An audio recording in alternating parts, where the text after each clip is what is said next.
Hey, everybody, welcome, and happy to be with a lot of old friends here. And we're talking about how much we love the alley in Oakland and the need to raise money for it as well. And I want to introduce Rachel. She's actually to that right over there. And then Brian Seat, he's a piano. Hey, everybody, welcome, and happy to be with a lot of old. And Sorry. Oh, that's okay. That was. I thought that was. That happens sometimes. I thought that was my alter ego there. Actually, it was. And then we have David. David, pronounce your last name. That's a cool last name. Say that one more time. Schweisguth, Dave Schweisguth. Dave Schweisguth's with us.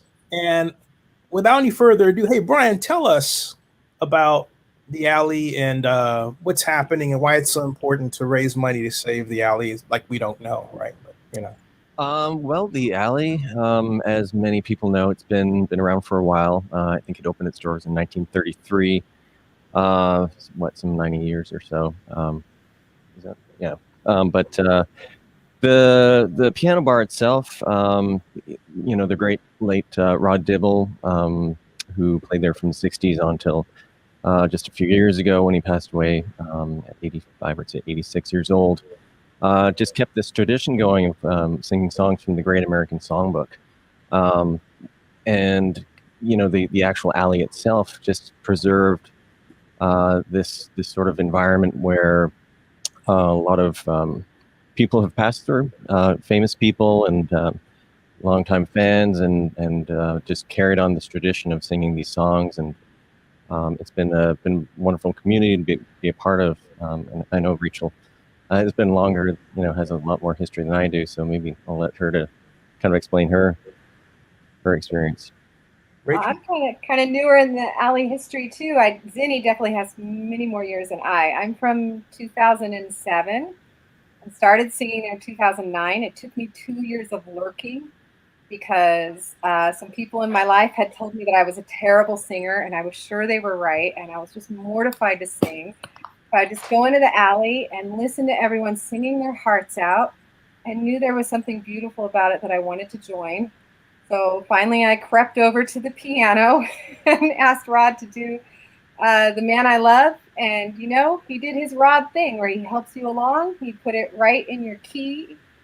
First I was singing too low. He helped me do the octave jump, so I was actually singing in my register. And then he rang the Virgin Bell, and everyone at the alley is always so supportive of anyone who wants to sing. And so everyone around that piano just gives you applause and love, and it's a community. Dave, you're up. It's like the Avengers. You're up. I think the first time I was at the alley was about 10 years ago, 10 or a little more. I live in San Francisco. I lived in Oakland about 20 years ago, but didn't know about the alley at the time, and got tipped off, 10 or 12 years ago, I think, and went for the first time, and didn't get to go quite as often as if I had lived in Oakland. Don't remember what the first song I sang there was, but I already like to sing on my own or at home. My wife plays piano, so we play and sing at home a lot. And how about that? You can do it in public with someone that can play just about anything you want them to play. I guess I'll continue from there. I remember the day that I remember two things. The first time I visited the alley was actually in 1994, and I was scared to death because I thought it was like some sort of longshoreman place. And I wrote for the Montclarian at the time. I'm not a journalist by training. That's another long story. But I remember thinking how cool the inside of the place was. And actually, I met Jody and a number of the people, and they were pretty cool, So I returned after 1980, started going in 1997 when I was working for L.U. Harris, the mayor of Oakland. And I would sit way at the back of the bar and I would listen, but I was really afraid to go up to the piano because I just couldn't sing. But rather than be honest about, what my maladies were and all that stuff and what was keeping me away, I thought, oh, well, that's ridiculous. I'm not going to do that thing and all that, And one day I thought, I'm really being insecure. I really am. And I went up. It was a Tuesday night, and there was no one around, nobody except Rod. It was 10:37 at night, and I went up and I said, you know, Rod, I've been back there, and I got to know a number of people, and most notably, of course, Jackie, and we had Penny, who was one of the bartenders at the time, and oh boy, a number of people that just all of a sudden, when you start thinking about them again, they rush into your head like once. And but I thought, you know, I love New York, but I don't know how to sing it. He goes, well, let's take care of that. So he taught me how to sing, and I think taught me how to sing as if I know how to sing it, as if I do it well, haha. But still, I know my weaknesses, right? I know on a scale of 1 to 10, I know that I'm at a 2.875, and I know how I need to get to an 8, right? So he told me the one thing that I needed to do, which blew me away, was to sing something that fit my voice, which is something that never occurred to me at the time. You know, I mean, and Brian, folks, I say Brian's the closest thing to Rod because he is the Alley's reigning piano player other than Jeff Loeb. And Brian understands that he's embodies the Rod spirit, and you understand how to make people feel comfortable, and that's what Rod did. I didn't know that. I thought, for example, I like to sing on occasion a little Pink Floyd, but that's not my voice. I know that now. I didn't know that though, right? There are certain rap songs I wanted to sing that it's not to my voice. I didn't know what that meant until he told me that.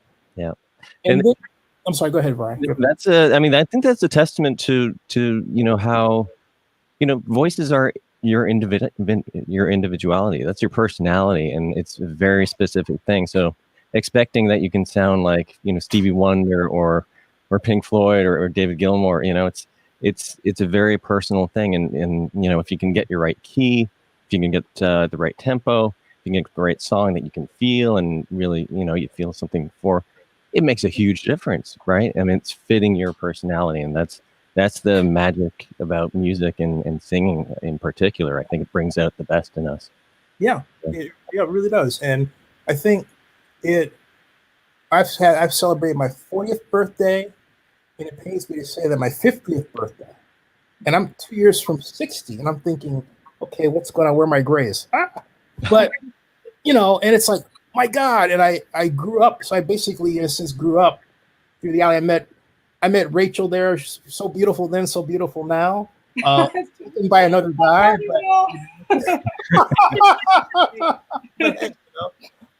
And we've had so much fun just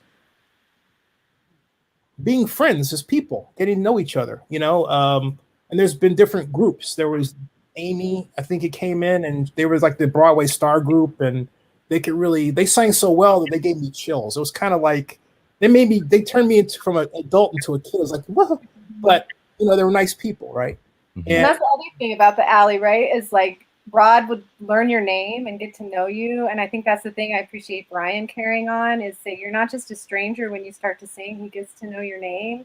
He's really happy when you come back in.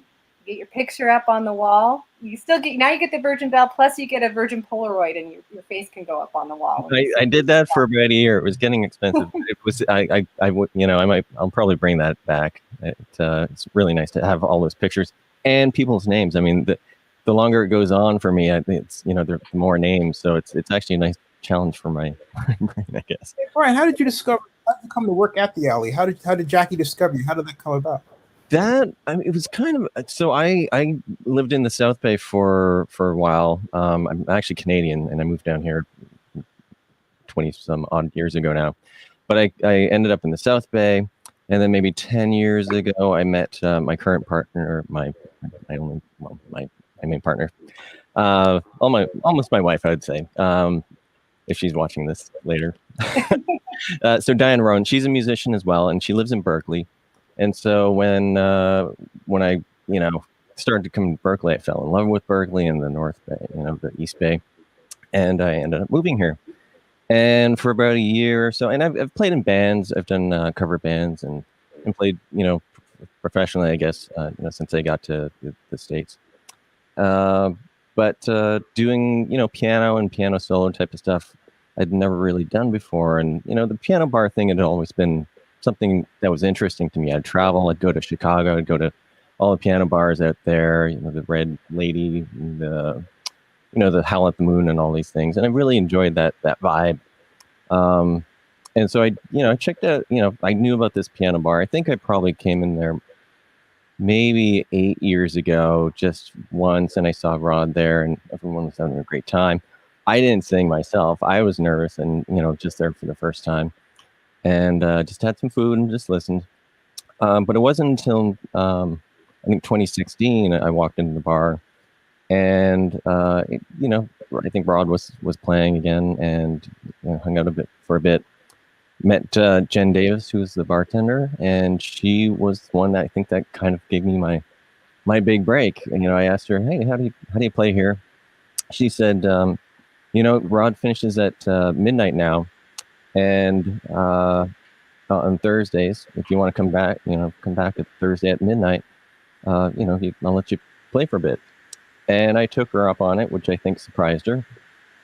And I met some other regulars. I met Tom Silva and the late Paul Rose, who's, two fabulous people to really, I really, consider their support invaluable, because they were the first regulars that kind of really introduced me to kind of the whole vibe, and were super kind with me, super patient as I kind of learned. They were teaching me the songs. There were a lot of stuff I did know through, Sinatra, and my dad had always played this music, but to play it for people, with people, in different keys. I mean, it was a huge, steep learning curve, and everyone was super patient with me. So, and it took 6 months to a year to really feel comfortable. I mean, I'd be still nervous walking in the bar after Rod would be playing, or because there was such this strong community, but everyone was kind and supportive. So I kept at it, and that's kind of how that transition happened. It happened very organically, I think. When Rod got ill the first time in that fall of 2016, they asked me to step in for full time for him until he came back, and then unfortunately the next few months, I think he fell down and injured his hip, and then he announced his retirement after that. So that's kind of the story in a nutshell. But yeah. Hey, JB, welcome. How are you, my friend? This man has grown up through the alley. He started as someone who was in the background and then learned to sing, and now he's arguably one of the best singers in alley history. And wait a minute, is he? Unmute that mic, Zinni. Unmute that mic so you can talk. Wait a minute, or is that you unmuting it? Okay, mute yourself. I can't believe you muted yourself. Unbelievable. How you doing? I'm fine, thank you. Sorry I'm late. Hey, not at all. We're talking about how we all discovered the alley, what we liked about it, and just the importance of saving the alley. So I think, Dave, you want to make a comment real quick before we go to JB, or come back to you, or? Yeah, sure. I think a thing that we haven't mentioned yet that was really important to me, and it really struck me when I showed up there for the first time, was the way that Rod and the alley culture preserved all of these great old songs. And Rod was famous for. I think maybe he put it that he didn't play songs much past 1960. It was roughly when he had started working there, actually. That like whatever the repertoire was when he showed up, like said, okay, that's going to be it. That's not really it, but it's about the same time, which is funny. But all of these great old songs, what I think Feinstein started calling the American Songbook, and things in that general area of the repertoire. Porter, Gershwin, Jerome Kern, all of this great old classic stuff. And I knew that first, and the way that I got here musically, or the way that I got there musically, was through instrumental jazz, because so much of that music is is played by jazz musicians, and of course, often without the words. And so years and years ago, I was listening almost exclusively to instrumental music, and I sort of went through this evolution where I got more and more interested in the words and singing the entire song. And suddenly, wow, there's a whole bunch of people that sing these songs, all week, every week. And it's absolutely amazing. I go to these days. I go to a number of different open mics and related venues, and the Alley still, even after Rod, Brian's a little more flexible, but the Alley has still retained that respect for classic material, and there's just no place like it, and it's really important and special. JB, how did you discover the Alley, and why is it so important to retain it, in your view? Well, I discovered the Alley because I moved into this apartment about 15-minute walk from it. And I think I first went in there and there was nothing happening. So it was like during the dinner hour. And I think it wasn't until I came out of the theater and dropped in one time on my way home that I actually saw the Rod playing piano. And I came in and I have a couple of songs. I mean, I was looking at the book that Paul Rose edited and put out on the piano. And I knew quite a bit of the music in it because my mom used to sing it around the house when I was a kid. Some of them. And I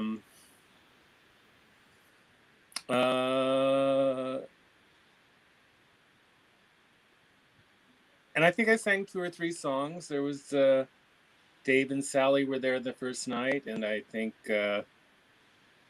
Michael, who was Rod's ex at that point, and Paul Rose, I think, was there. I don't know. So there were a lot of regulars. It might have been a Thursday night. I'm not sure. But I can't say I was instantly hooked. I mean, I certainly enjoyed it, but it was also, there was all this wrangling you have to do in order to get up to the piano that I didn't really enjoy.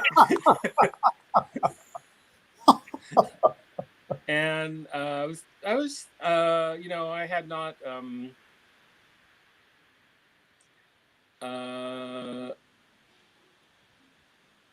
I'm not certain, but I think I may have done karaoke once. It might have happened right after that. I think it was once or twice at a convention. So I wasn't really, I had done all my singing by myself. I mean, I would sing these standards to myself before coming into the bar. And I generally just walk down the street and just singing songs, and it would pick some of these out of my brain. And I think I can't remember what song I chose first, but I think it might have been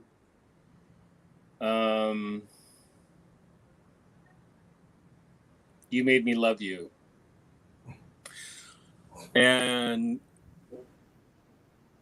I think also that night I sang I was Sit Right Down and Write Myself a Letter, which was a song that I knew by heart already. So 2 or 3 songs. I mean, whatever was possible at that time. And so I don't know. I just started going in it took me a while to get up to regular status.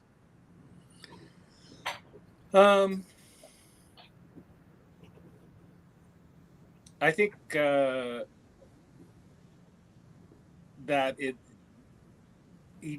Rod did a lot to bolster my confidence,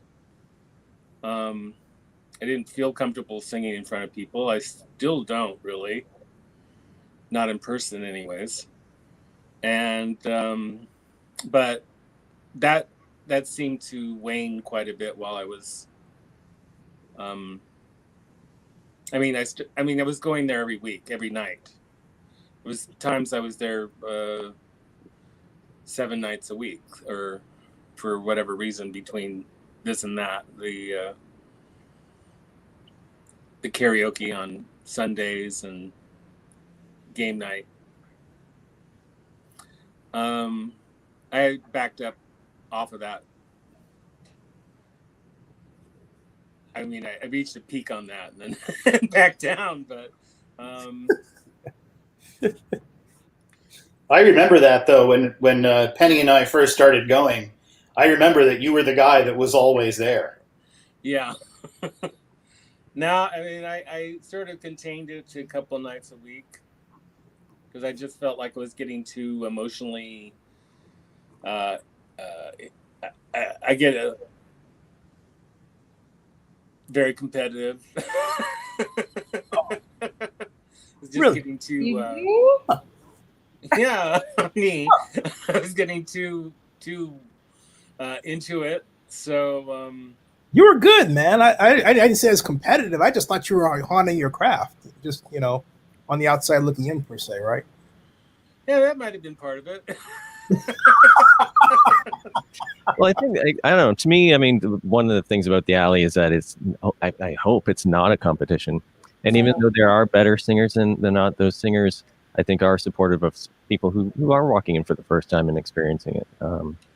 And certainly, I think I'm aware of how that feels. I mean, I don't consider myself a singer, but through the Alley and through repetition and just finding that confidence through community and having that support, I think anyone can sing. I think that's the beauty of it. Once you realize that it's just something that's accessible for everyone. I mean, some people just grow up in a family that happens to sing all the time, and that's great.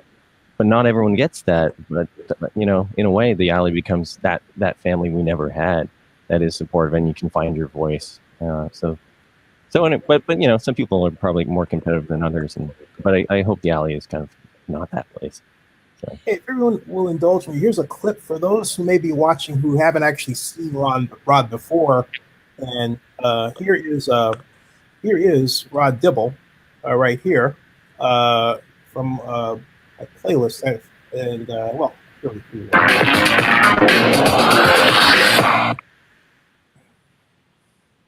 Christmas. Cheers! Happy Hanukkah. Yeah. From the Alley. Yeah. Say Merry Christmas, everybody. Merry Christmas and Merry Happy Christmas. Hanukkah and other stuff too. Happy Kwanzaa. Happy Hanukkah. Happy Happy holidays. solstice. Happy holidays. Happy holidays. Yeah. And actually, happy Mithraeus' birthday is 25th as well. Happy birthday, Mithraeus, yes. Mithraeus. Oh, Mithraeus. He's one of the original mystery cults in the early Hellenic period. Oh, Yeah. wow. Yeah. Actually, the 25th of December is actually the birthday of Mithras, and that's really interesting. A historian. That's what you get the Alley for. Are we going to sing another song? Without further ado, let's listen to a solo From Rod. Yes. from Rod. I would like That's to. why we have the camera. Everybody was happy about that. Oh, Only if you want to. Like brownish blondish, and like her husband always brought her purse and her hat. Gray skies are going to clear up. Her glasses and stuff. She always had to look like that, you know. Put on a happy face. They went Put on a happy face. That's what I said there. Here it is. Waiting for you.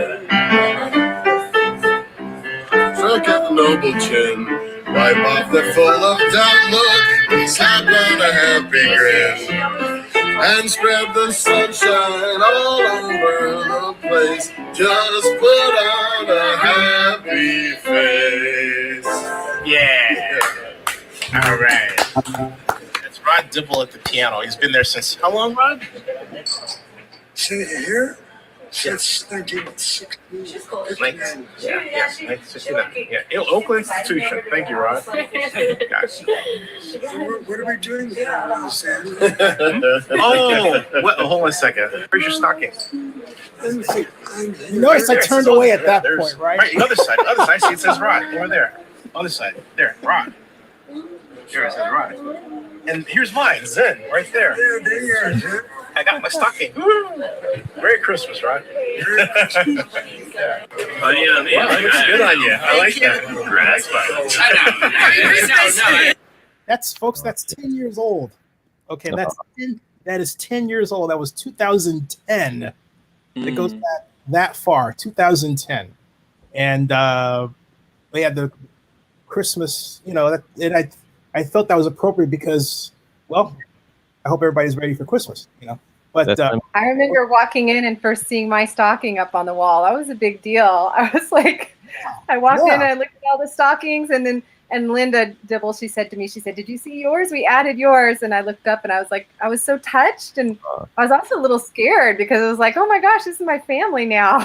What does this mean? It's like you're being knighted or something. Because I remember like certain people had theirs. And I thought, oh, I don't get one. And I thought, well, I need to improve my singing. And then I walked and I saw the stocking. I thought, oh, okay, that's cool. At least I rate something, But all kidding aside,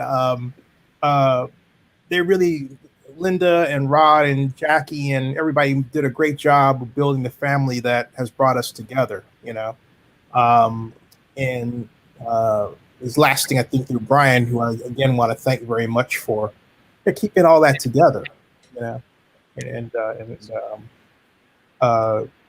it's something we can't lose. And for those who are seeing this, want to pull this up real quick regarding the fundraiser that's going on here, so that Brian can talk more about that here. Now that we got our nice little crew here, and it is here. And Brian, this is your, as they say, baby. So tell them how all this works and where we're at. Well, first off, I mean, it's been a community effort. We've been, so since the pandemic, since the alley has been closed since about mid-March, there's been groups that have kind of formed. We've got a trivia group that was formed to do kind of online trivia.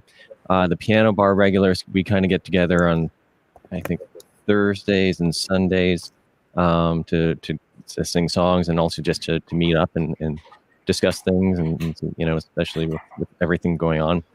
And then there's also, of course, the Friday night live stream that Jeff and I continue to do, just to play songs and keep the community together through that as well.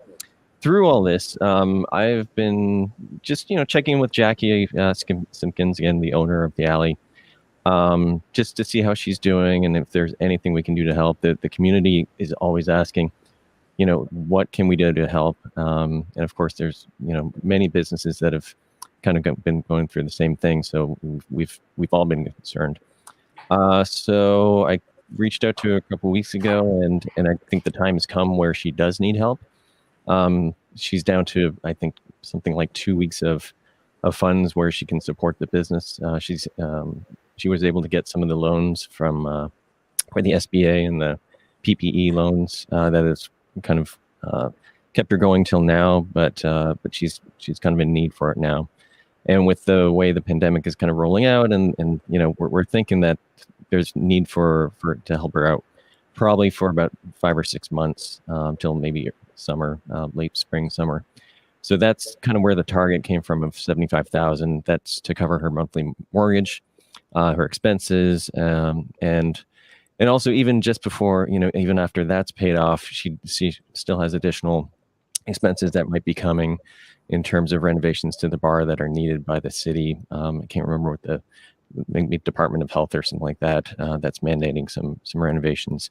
So once we reach the $75,000 as a first target, we're hoping to go beyond that and continue to help her out to make sure that the alley stays alive and well for a long time. Yeah, she I know had wanted to redo the back bar, right? And it's a health code issue, and I think she was afraid that even if they said open up, once they opened, they would get on her, and she would have to shut down and do the renovations anyway. So it's kind of like a dang if you do and dang if you don't situation for her. And I think someone online had said, well, something about the housing. She owns it, but here's the problem, folks. Because of the pandemic, her tenants can't afford their rent, and so it's harder for her to even maintain the mortgage. So she's in the ultimate double whammy, with that. And so that's why it's critical that she receives some assistance. And also it's critical that the city and the county, because someone said, what about the city of Oakland? And I actually sent a text to the mayor as well, who's been an alley regular in the past. And she's my god sister. We used to go there all the time. It was like a little group of us about 11 years ago. So I figured that if we can get 30,000 people, 3,000 people on average to donate $20 each, that would get it, mathematically, right? Mm-hmm. So that's whoever has a gigantic ass mailing list. Well, that's just it. I think it's not about how much you contribute, but just spread the word. That's one of the main messages we're trying to get out there is if you can share it, even if you can't contribute, if you just share it around. When Rod passed away, the obituary that we wrote up, it was posted on the Alley page, which has pretty modest 2,000 subscribers, right? Not a lot of people.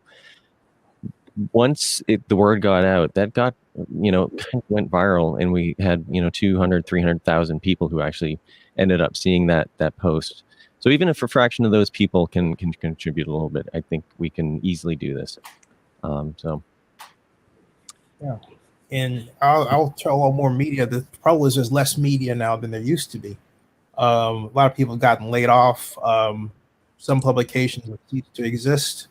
So that means that social media has to take up the slack, which is possible to do, Mm-hmm. But what kind of time frame are we looking at in terms of getting to an X point, Brian? I mean, I know we're at probably the first week for her, so I guess maybe.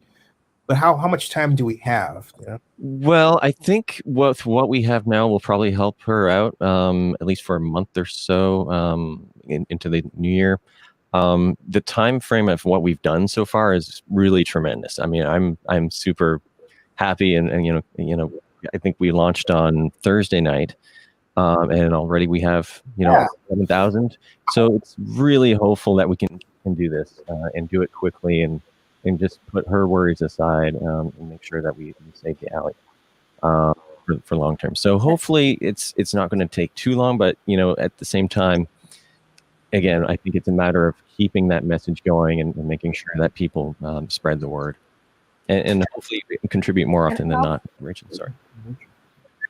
Oh, no, not at all. Sorry. And also mark your calendars because, it's going to take a lot of people just chipping in what they can. Just roll up your $5 bill and throw it into that tip jar in the middle of the piano. And if you can do it now or later in January, we'll keep it rolling for that. We're going to have a live event, a live benefit on February 13th is what we're aiming for here. So mark your calendars for that, and it'll include a live auction with things donated from Alley regulars and fans, and hopefully that'll give it a bump. So yeah, hopefully there'll be a few booster events like that that we can do. Was there a website for that yet, or no? This is a scoop. We don't have anything out officially about it yet, but we're doing it.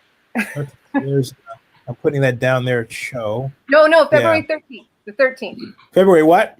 13th. I made a mistake on the date. Yeah, February 13th is a Saturday. Oh, 13th. Let me take that out of there. Excuse me. Saturday, February 13th, 2020, planned benefit. And it's going to be a celebration of the alley. We're going to try to make it as much like being at the alley as we can online. So those people who really miss it can feel like they're back there with us. And those people who haven't experienced it can get a taste of what it is. Yeah. Hey, Zenny, it's 2021. Sorry. Oh, yeah, in 2021. Whoa. I mean, the alley is kind of a time machine. It's like- but it's not that good. That is the official first long year of 2021. Usually, it's not until you write the check, right? To show you how bad off I am, I was about to put myself in a timeout. So it'll be great. February. You know what happens? I'm writing. I've got this thing on my lap, and so when I type it, it does that. February 13, 2021. I think what it is, I really just want the time to stop a little bit, you know. Benefit. That's funny. Most people want to race on to 2021 right now. People are happy to get out of 2020. Yeah, it has been that kind of year. Well, actually, you know, but the whole point is, I get you. I get you. I'm as happy for what comes next as I'm afraid too. So, you know, but, I want to be back there with you, Zinni, so that I can hear you sing "Show Me the Way to Go Home." That's from Jaws. That's right. Yeah, I never hear anyone else do it. I always used to love when you would do "Show Me the Way to Go Home." Thank you. That's from Jaws, and I didn't know Rod knew that song. He knew that song. He also knew "Minnie the Moocher," the Cab Calloway song, and he started playing it. The last time I heard Minnie the Moocher was in the Blues Brothers, and when I was growing up in Chicago, and when he played it, it just blew my mind. And I went home and ran off copies of these Cab Calloway songs I wanted to try to sing. You know, it's just so much fun. It really was. And Brian, I want to thank you for infusing some of the because I think Dave made a great comment about how the alley respects the old tunes, but I want to thank you for bringing in some of the new stuff too, you know, to keep us contemporary and understand how to fuse the old and the new, which I think is valuable these times, you know.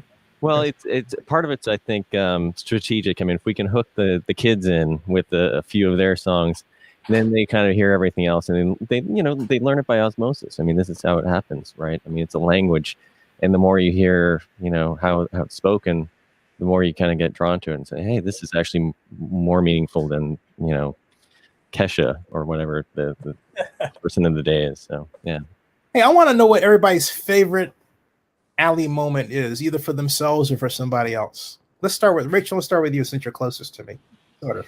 It's really, really hard to choose a favorite. And actually, Seppi, one of our regulars, who's carried on with us, she posted this video on Facebook of one of our favorite nights. It was a kind of a quiet Sunday night with a group of just 20 of us there, but we just had this joy all night long, and we spilled out onto the streets when we were done, and we're singing out on Grand Avenue, and she got a video of that.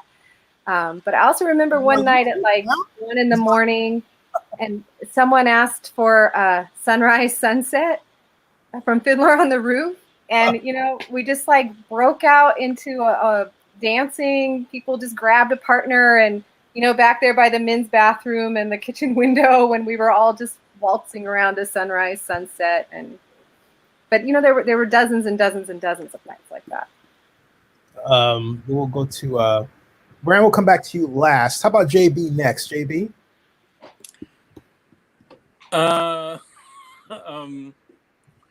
You know, what comes to mind immediately is I remember, you know, used to be that Rod would play between midnight and 1:30, and on a Tuesday night, sometimes that would be the most magical evening of all. And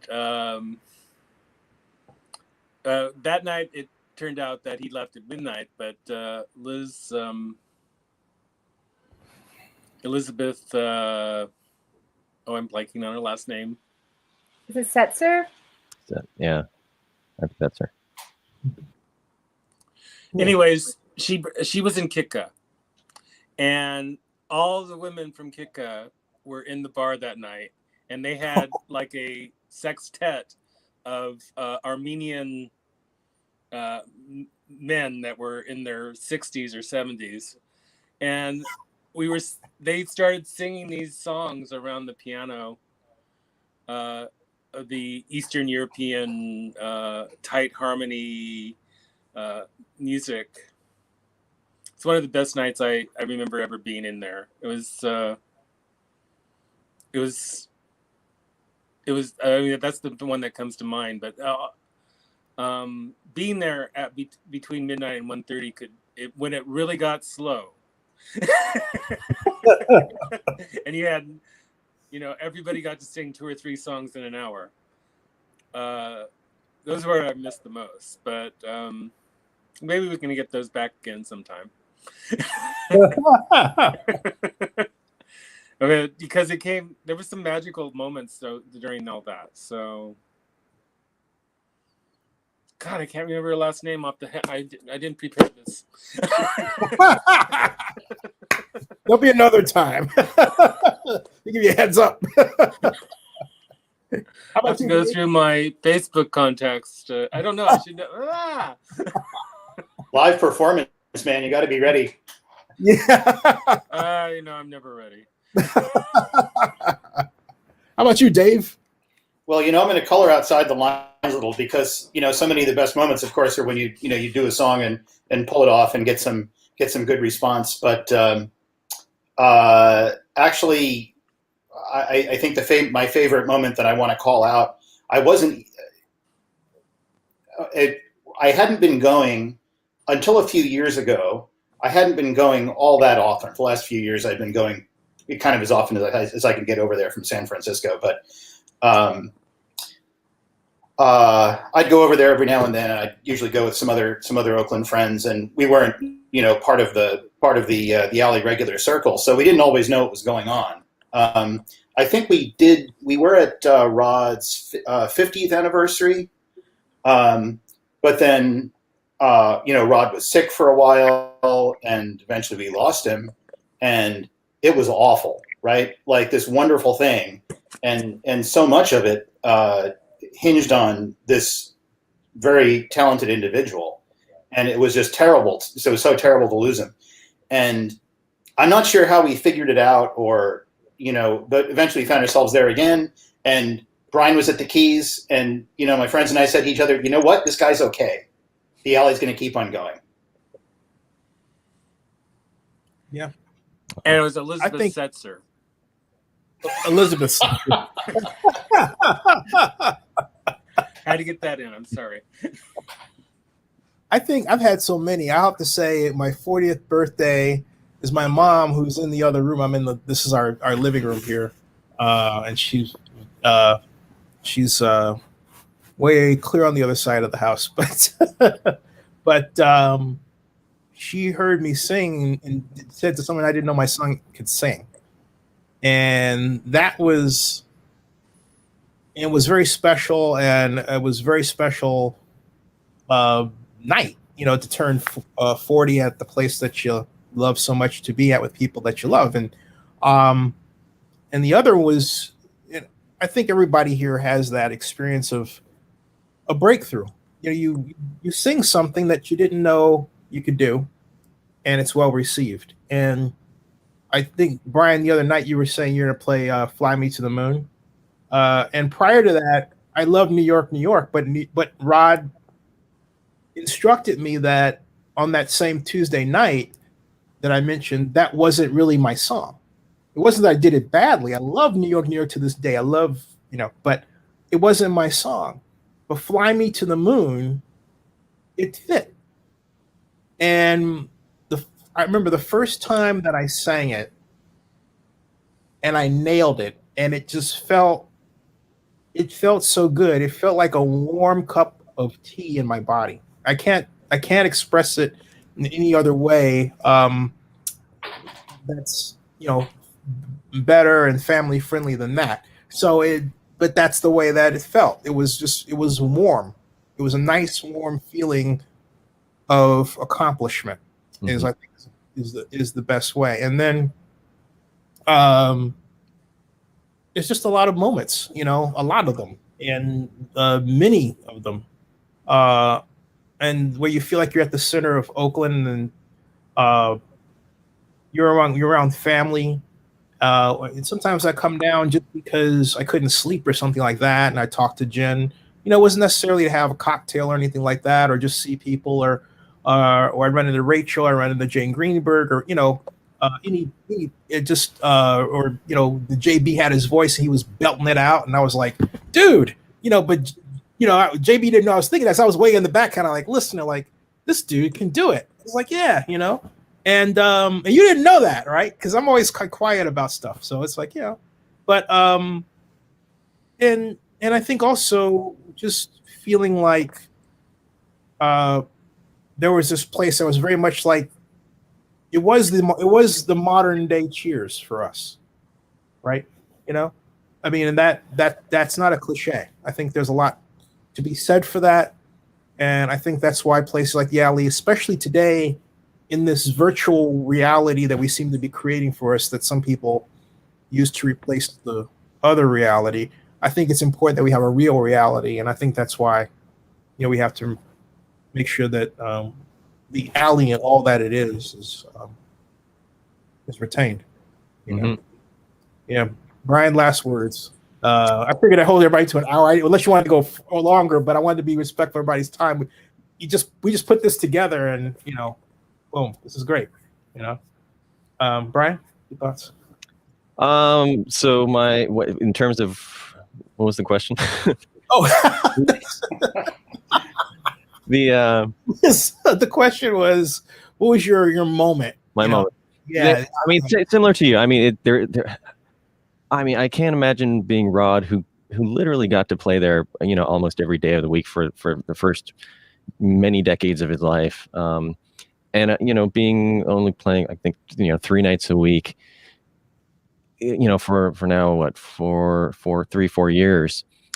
So many memories. I mean, just so many great moments where, you might be a slow night and someone walks in and, you've never met them, and they're they sing some songs and you just have a fantastic time with them. And I think as a piano player, anyone who does this as an accompanist and really, I think this is, one of the things that I think connects me with Rod is that it is a very intimate thing to play with someone and sing with someone.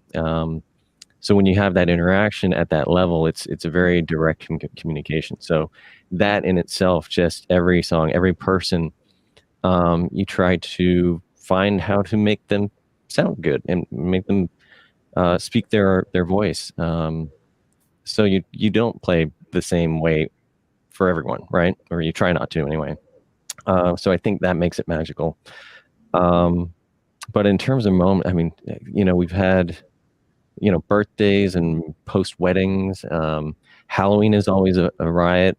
New Year's Eve is always fun.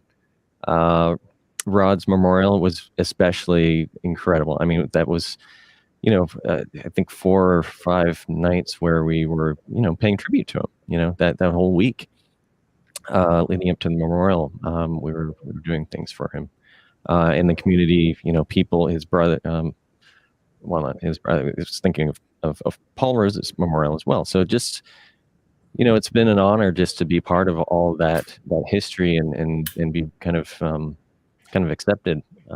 So yeah, I mean, one last story, I guess, when Prince died, this was pretty early in the, when I was there, I think in April of 2016, Prince died, and I came into the Alley, and I'm not sure what night it was, but I think we ended up singing, I had a book of Prince songs and a bunch of people were there, and we ended up kind of closing. I don't know if Jackie is listening, but we went to like 4 or 5 a.m., just singing all these Prince songs. So just, just so many things. I mean, I can't even begin to describe it, but it's a wonderful place. I just found out now. I didn't know Paul Rose died because I've been away for, even though I have my place in Adams Point, I've been here from Mom for so much. I didn't know. I've been, that I'm sad because Paul was, Paul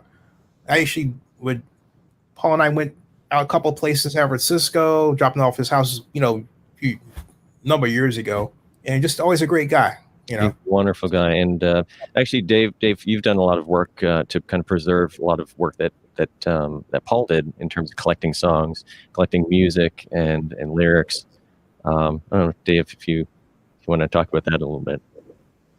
Yeah, it happens. I live relatively close to where Paul did in San Francisco, and by a very well, it's maybe not such an odd coincidence, but Paul having been such an alley regular, it's amazing. I never met him there because I would come over on weekends generally, and I think Paul was a Thursday regular when he was getting to the alley. So anyhow, I met him. I actually met him here at a different venue. But when he died, I got in touch with his brother fast and collected his binders and his folders of music and some of his books and records and things like that. So the Paul Rose Library is in my basement. Is the bottom line? It's pretty substantial, and if anyone wants to learn a song that Paul knew, it's there. Could you make a video of that? I'd love to put that out. I mean, and I if you send the clip to me, I'll put it up on this YouTube channel. Just narrate it. That would be great. Yeah, that's great. Well, we can do a little back and forth and figure out what to put in that. Yeah, sure. I'd love to do that. Yeah, absolutely. Yeah, because I'd love to get the word out. There's a pretty solid resource down there. Quite a few songbooks that not many people have. Yeah, I'll absolutely do that. And I was thinking about, and by the way, when I was talking about the time limit, that's for you all. If you mean it's not, there's no hook here or anything. There's no cost or anything that I'm paying for. So no worries there. I just was trying to be respectful of everybody else's time and didn't want to piss off everybody. Like, come on, Zeddy, shut up. But the whole point. I had to go sadly just because so I actually live 2.5 hours from the alley now. Oh. I had to move away because Oakland got too expensive, although I have a plan to come back. That's the vision. I'm going to be back within the next year. Hey, but coming yeah, down. even 2.5 hours away, I would still come to the alley 3 or 4 times a month sometimes. I was still there, and I still will be there. But now I have chickens in my backyard. I got to go put them away. So I got an idea. Rachel, you gave us the mark, and so I want us to all say "Save the Alley" on 3. Can we do that? Okay. 1, 2, 3. Save the alley. Yeah. You do the Oakland song? Yeah. Let's do it. All right. What? All right. What in time? Are you guys gonna sing? Let's try Yeah, it. I'm ready. Yeah, let's go. I'm ready for you to do the piano. It's like give us warm up. Yeah. Okay, here we go. Okay.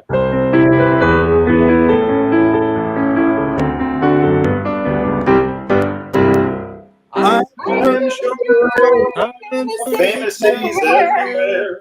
Ones they write about in song and verse. There are songs about Chicago, London, Paris, and St. Paul. Miami, God's Falls. Tim Petty never wrote a song about the greatest city of them all. No, Now don't go away. I hope you Hope you'll stay. And here's a story As you go today.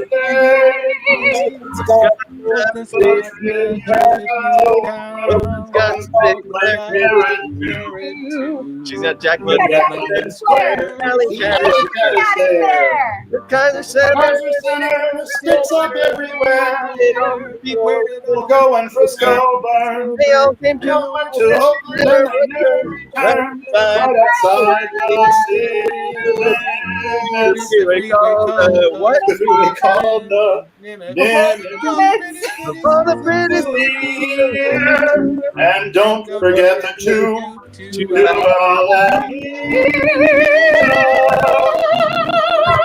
Well, she's got pride. Pride! Ho! Oh, What of you? what of you? Ho! We're for you. Don't be Milpitas. Oakland, we're for you. That darn latency. Oh, Rachel, you do that so well. Okay, so that's proof and point why we need to get the alley back because Just so that we can continue to do this. Yes, coincidental. That was All right, guys. Thanks so much, Zinni. Hey, you guys, thank you, everybody. I'm going to end the broadcast. We'll see you backstage. Yeah, everybody, thank you for tuning in and watching us. Alley. Share it. And please save the alley. Don't forget